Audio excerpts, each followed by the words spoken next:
All right, now we're on into the third installment of the Hellraiser franchise. I hated the first two. Well, I hated the first one more. This one right here, it isn't annoying like the first two are. I think that in this one they were getting a little bit away from the doll, a bit more into the doll, and a little more away from the annoyingness, which is kind of, I don't know if it's worse or if it's better, but whatever. This movie is still not very good.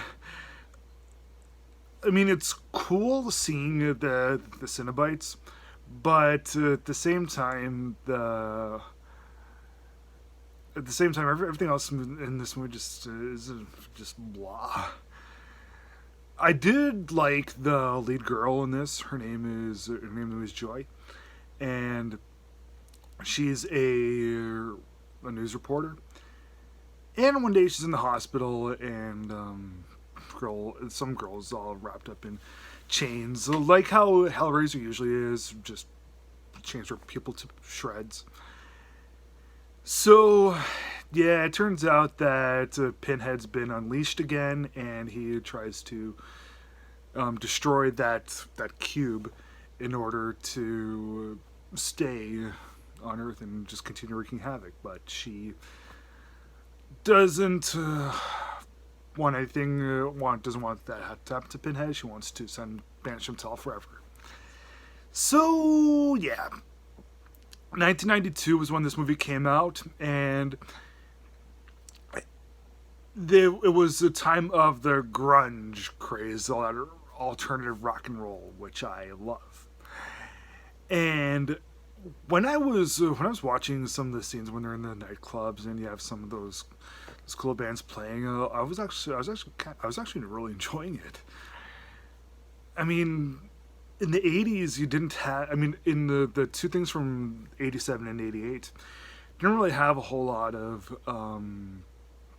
trendy things happening, which, there's nothing wrong with that. But I think that if the movie would have had more of like an 80s sort of style to it, well, the Hellraiser and Hellraiser 2, if they would have had more of an 80s sort of style and 80s, more popular 80s sort of things happen to it, like this one having grunge, then yeah, I think that my hatred for those two films would have been even less. But yeah, not a whole lot else in this movie works. Everything else, like, sure, Joy is she's an okay final girl, and the grunge is good, and seeing the Cenobites, that stuff is pretty good. But everything that surrounds them,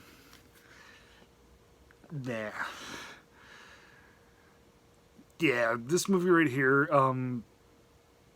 because it doesn't really tie very well to the first two. It's a disposable piece,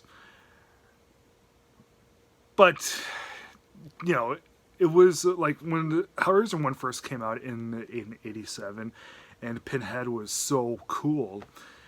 It just made sense for there to be like 1,000 sequels after. And this one right here is, well, okay, it's the third installment of how many? I'm sure it's got to be one of the best ones, but I still don't think that it's quite up to par with some other horror sequels. So I'm gonna have to give Hellraiser 3: Hell on Earth 2 stars out of 4.